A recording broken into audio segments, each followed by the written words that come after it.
하나님의 은혜로 사는 삶입니다. 오늘 성령께서 시키시고자 하는 일에 집중하는 그런 말씀을 가지고 또 이렇게 한 주간 시작하려고 합니다. 성령께서 시키신 일에 여러분 집중하는 여러분 되시기 바랍니다. 오늘 본문에 안디옥 교회 성도들은 당시에 예루살렘에 많은 신자들이 3,000명, 5,000명 많은 신자들이 일어났습니다. 그런데 이름도 없는 그 소수의 사람들이 세계를 변화시킨 일에 쓰임받았거든요. 이 사람들은 자랑할 만한 그런 이름은 아니지만은 그리스도 안에 있는 하나님의 은혜를 목격한 사람들입니다. 그래서 스데반의 핍박을, 환난을 겪으면서도 그리스도를 즐겨 말한 사람들입니다. 이 사람들은 사람의 말을 듣기보다는 주님의 말씀, 하나님의 말씀을 붙잡고 기도했는데 하나님이 그 말씀으로 인도하시는 것을 목격한 사람들이. 그래서 말씀을 따라서 가는 곳마다 이 생명의 말씀을 전하는 사람들이었습니다.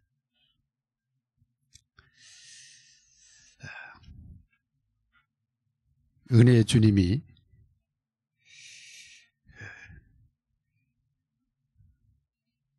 보좌에 앉으셨는데 그 주님이 자기들과 함께 하시고 또 성령으로 역사하심을 실제 삶의 현장에서 핍박 가운데서 확인한 사람들이, 스데반이 주님이 보좌에서 일어서서 보시는 것을 눈이 열려서 보게 되었고요. 성령께서 전혀 낯선 그러한 사람을 만나는데 사마리아로 가사로 인도하시는 것을 실제 체험한, 목격한 사람들입니다. 그리고 하나님 237을 향해서 어떤 마음을 갖고 계시는지를 목격한 사람들이. 3,000명, 5,000명 유대인들 끼리끼리 모여 있는데 이 소수의 사람들은 헬라인에게, 불신자들에게, 이방인에게 복음 전하는데 하나님이 얼마큼 역사하는지를 실제 본 겁니다. 그래서 하나님의 마음을 이렇게 알게 된 사람. 그래서 이 사람들이요, 성령이 시키시니까 거기에다가 딱 집중을 한 거예요. 지금도 성령은 우리의 유익을 위해서 역사하시는 영입니다. 하나님 자녀가 성령의 인도를 받게 되면 반드시 유익한 신앙생활을 하게 됩니다. 그리고 그 길에 말씀이 성취되어져 가는 것을 보게 돼요. 왜냐하면 성령은 진리의 영이라. 하나님 자녀가 진리의 말씀을 붙잡잖아요. 그러면요, 그 말씀으로 응답하시고 그 말씀 가운데로 인도하시고 그 말씀 안에서 참 자유함을 누리게 하시는 분이 성령 하나님이십니다.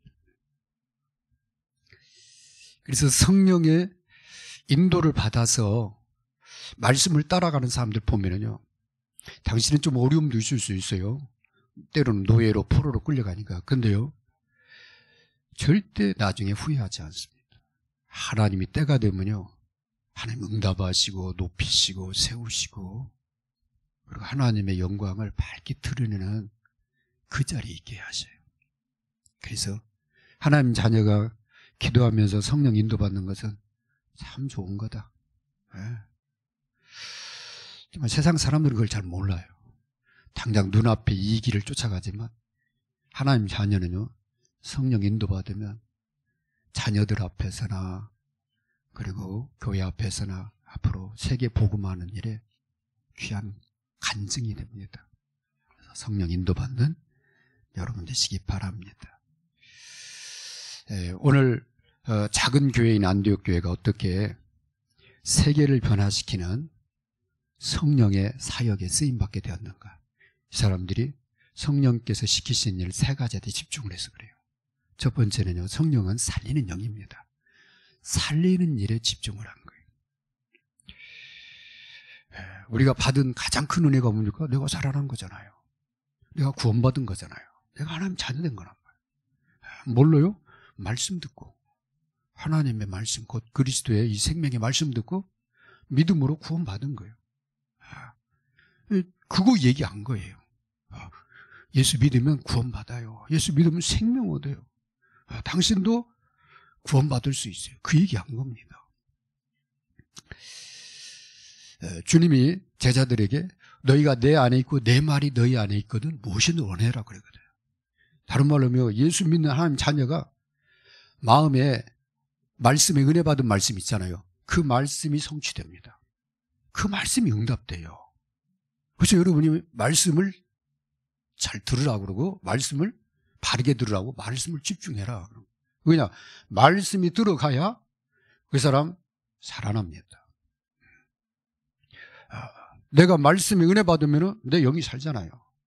내 마음이 새로워지잖아요. 내 생각이 바뀌잖아요. 내 삶에 여유가 있어지잖아요. 왜 그래요? 말씀이 내 속에 들어와서 그래요. 그 말씀으로 다른 사람 도와주면 됩니다. 이번 주 강단 말씀 내가 은혜 받은 말씀 가지고 얘기하는데 그때 성령이 역사하세요. 그 사람 속에. 그래서 사람 살리거나 도와주는 게 어려운 게 아니다.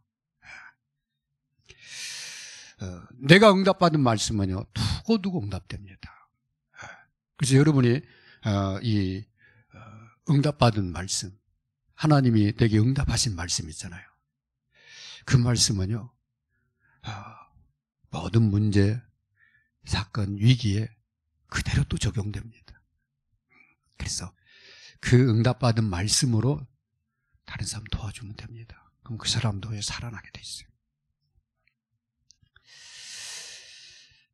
그래서 주님이 염려하지 마라. 성령께서 그때 그 시에 너에게 말씀 주신다. 근데 주님이 성령에 대해서 뭐라고 하면 생각나게 하실 것이다. 그래서 여러분이 말씀을 잘 들어놓으면은 그게 중요한데 생각나게 하시는 분이 성령이 하시는 일이에요. 그래서 말씀 속으로 들어가는 여러분 되시기 바랍니다. 두 번째는요, 하나님은 세우는 하나님이잖아요. 그죠? 세상은 다 무너뜨립니다. 그런데 하나님은 수축하신다 그렇게 돼 있거든요. 성경에 보면. 하나님은 우리 무너진 것을 세워가시는 분이에요. 그래서 세우는 일에 집중한 교회가 바로 안디옥 교회입니다. 많은 한국 사람들은요, 쉽게 사람들을 무너뜨립니다. 그죠? 하여튼 상처가 많아서 그런지 몰라도 다른 사람이 잘 되는 거 싫어해요. 사촌이 논사하면 배 아파해요. 막 칭찬해주고 막 이런 거보다는 거의 많이 무너뜨리는. 그래서 한국 사람들 만나면은 모이면은 싸운다고 하잖아요. 여기 가면은 너무 관심이 많아서도 그렇고, 그 다음에 자꾸 이렇게 비교해서도 그렇고. 그게 이제 자기 개발로 하면은 좋은 그런 작품을 만들어내는데, 거기서 끝나버리면은 도상 남 헐뜯는 사람으로 바뀌어요. 그래서 더 이상 이제 하나님의 자녀는 그렇게 살면 안 된다. 세우는 사람 돼야 된다.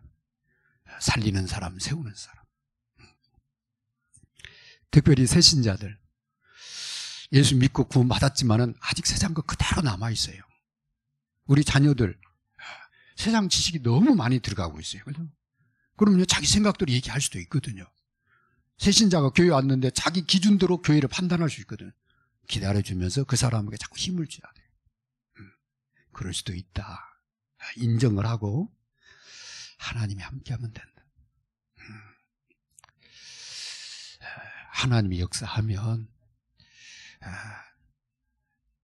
그 사람도 새로운 그런 삶을 살 수가 있습니다 하고 눈을 열어줘야 돼요. 그리고요, 정말 교회 나가서 상처받은 사람도 많거든요. 또 낙심한 사람도 있어요. 세상 일에 너무 지쳐가지고 기도할 힘부터 잃어버린 사람도 있어요. 그 가운데 삼형제 제자도 있거든요. 이런 사람들을 뭘로 세우냐고 말이야. 다른 거 없습니다. 내가 은혜 받은 거, 내가 힘들 때 붙잡았던 말씀, 그 말씀이 그 사람에게도 똑같아요. 그죠? 왜 그러냐? 나를 살리신 하나님이 그 말씀 듣는 그 사람 속에 성령이 역사하실 거기 때문에 그렇게 도와주면 됩니다. 특별히 세우는 사람들 보면 다른 것보다도 먼저 그 영혼을 생각을 해요. 그래서 한 영혼이 천하보다 귀하다, 이걸 마음에 담고 있는 사람. 그래서 내 일도 급한데 먼저 영혼 살리고 그 다음에 힘 주고 또 일을 해요. 근데 그 사람이 나를 또 도와주게 만드셔요, 하나님이. 그래서 손해 갖지 않고 오히려 지난하고 합력해서 다 선을 이루어가십니다. 안디옥 교회가요, 예루살렘 교회는 도왔잖아요. 원래 교세로 하면 안디옥 교회를 도와야 돼요, 예루살렘 교회에서.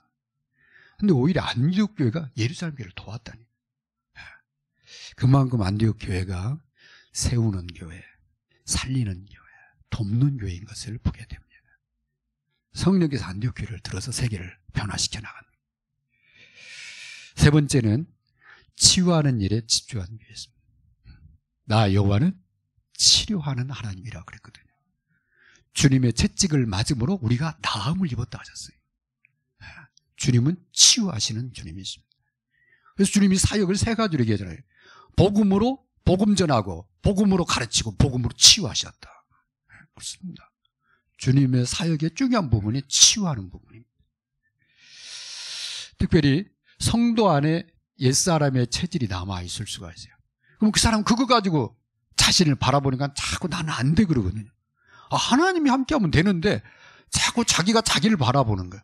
나는 안 돼. 그럼 다른 사람 보고 아유 저것도 신앙이라고 자꾸 정죄하는 거예요. 자기 눈으로 보니까 그러는 거예요. 한국 사회를 보면은요, 원망 안 하는 사람, 불평 안 하는 사람은 없습니다. 제가 그죠? 그 눈으로 보면은요, 진짜 한국 사회에 안 되게 돼 있어요. 근데 전 세계 사람은 한국 하면 부러워해. 그죠? 한국 막 가고 싶어해. 외국 나갔다 오면 한국 너무 잘 살아. 우리가 봐도 이 나라 진짜 우리나라 진짜 대단하다. 이 조그마한 나라가 사람은 북적대는데 이렇게 잘 살아. 근데 그 눈이 안 보이는 거예요. 자기 눈으로 보면. 그래서 이걸 바꿔줘야 돼요. 그게 전도자가 할 일입니다. 어떻게 치유해야 되냐? 하나님이 만드신 나. 하나님의 눈으로 보면 나는 하나님 자녀예요. 하나님이 나에게 구원을 주셔서 생명을 주셔서 하나님의 사랑의 대상이야. 그죠? 하나님이 함께 하면 되는 거예요. 앞으로 10년 후에 하나님이 나와 함께 하면 10년 후에 내가 어떻게 변화될지 너무 감사가 되면서 기대가 되잖아요. 그 눈으로 나를 보고 다른 사람을 보면은 저 사람도 은혜 받으면 되는데. 그죠? 사회를 보면은요, 정말 기도할 사회입니다. 하나님, 한국이 앞으로 선교사도 더 많이 보내고 세계를 살리고 정말 많은 민족을 살리는 나라가 되게 해달라고. 그 눈이 보여지잖아요. 그죠? 그래서 치유하는 일에 집중한 교회가 안디옥 교회입니다. 그러니까 안디옥 교회는 이방인이라고 구분을 하지 않잖아요. 예루살렘 교회는 유대인들끼리만 모여. 그러니까 하나님이 그 초대를 옮겨버린 거예요. 안디옥 교회는요, 구분하지 않아. 잘 살고 못 살고 이런 구분 안 해. 예수 믿고 구원받은 그 은혜로 사람들을 바라보는 거예요. 그래서 말씀에 집중하는 것이 진짜 하나님 은혜예요. 우리가 어떤 게 은혜냐? 하나님 말씀을 막 듣고 싶고, 말씀에 자리에 있고 싶고, 말씀에 자꾸 내 마음이 담겨지는 거, 그게 은혜거든요. 그 말씀 붙잡고 기도한다. 그러면 막 은혜가 내 안에 넘쳐나. 그게 다른 사람한테 전달되면 막 사람이 살아나는 거예요. 그래서 교회 열심히 다니라고 이 말하기보다도 예수 그리스도 붙잡으라고, 하나님 말씀 붙잡고 기도하라고. 당신을 향한 하나님 계획이 있다. 이 얘기를 해주게 되는 겁니다. 전도자는. 그래서 치유가 일어나면요, 나는 행복한 전도자가 됩니다. 다른 사람은요, 나를 만나면 살아나게 됩니다. 그래서 우리가 RUTC 운동하자. RUTC 운동이 뭐냐? 내가 살아난 거예요. 내가 렘넌트가 된 거예요. 남은 자가 된 거예요. 뭘로? 복음으로, 그리스도로. 그래서 나를 만나는 사람들이 살아나는 것, 나를 만나는 사람들이 세워지는 것. 어디서? 내 현장에서. 그게 RUTC 운동이에요. 주님이, 부활하신 주님이 이 5가지 얘기했잖아요. 너희는 온 천하 만민에게 복음 전해라, 살려라. 내 어린 양을 먹여라, 양육해라. 그리고 모든 족속으로 제자를 삼아서 가르쳐 지키게 해라. 너희는 이 모든 일에 내 증인이라. 그래서 약속하신 성경을 기다리라 한 겁니다. 그게 현장에 터지기 시작한 거예요. 그게, 그래서 초대교회는 현장에 이 운동이 막 계속 일어난 겁니다. 오늘날 교회는 현장에서 역사가 안 일어나. 모여서 교회에는 북적거리는데 현장의 역사가 아니에요. 그걸 바꿔버리자, 그 말이. 그게 다락방 전도 운동입니다. 그래서 복음 가진 자는 자신이 움직이는 성전이 돼야 돼요. 고정된 이 성전이 아니라 움직이는 성전. 하나님의 은혜가 내게 임이 있잖아요. 하나님이 나와 함께 하잖아요. 내가 가는 곳에 하나님이 나와 동행하잖아요. 그럼 움직이는 성전이 돼야지. 그 현장에서 뭐 하면 돼요? 그 현장에서 내 집은 만민이 기도하는 집이라. 거기서 기도하면은 무슨 일이 일어나냐? 내가 살고 다른 사람이 살아나는 RUTC 운동이 일어나는 거예요. 아, 그게 정상이지. 그렇잖아요. 아, 물이 낮은 곳으로 흘러가는 게 정상이지. 그렇죠? 고여있는 물은 썩잖아요. 그래서 하나 우리 기사는 안 되게 모든 전도자들의 현장에 RUTC 운동이 일어나요. 그래서 거기서 제자가 나오고 거기서 증인이 나오고 그래서 또 다른 현장을 살리는 운동이 일어나야 될 줄로 믿습니다. 그래서 결론입니다. 성령과 함께 걸어가자. 성령께서 시키시는 일을 붙잡고 성령과 함께 걸어가자. 그러려면요, 힘을 얻어야 돼요. 제일 좋은 시간이 예배 시간입니다. 여러분 집에서 기도하는 시간입니다. 힘을 얻어야 돼요. 나에게 가장 필요한 거 하나님의 힘입니다. 그 하나님은 힘을 뭘로 주시냐? 말씀으로. 그죠? 왜? 하나님은 진리의 영이요 말씀의 영이기 때문에 말씀을 묵상하는데 힘이 와요. 말씀 붙잡는데 답이 와요. 그래서 현장에서 가장 필요한 것은 이 말씀, 이 복음을 누리는 기도입니다. 성령께서요, 누구를 찾냐? 기도하는 사람 찾는다고 그렇게 되어 있어요. 하나님은 누구의 역사냐? 기도하는 사람의 역사입니다. 그래서 하나님 자녀가 믿고 기도하면은 하나님은요, 가장 기뻐하시고 사단은 제일 두려워. 그래서 여러분 현장에 기도하는 여러분 때문에 여러분 행복한 전도자가 되시고 여러분 현장이 살아나는 그런 사람 되시기 바랍니다. 그러기 위해서 하나님과 꼭 동행하는, 성령과 동행하는 삶이 되시기 바랍니다. 하나님의 은혜로 사는 여러분 되시기 바랍니다. 우리 1분만 하시면서 기도하도록 하겠습니다.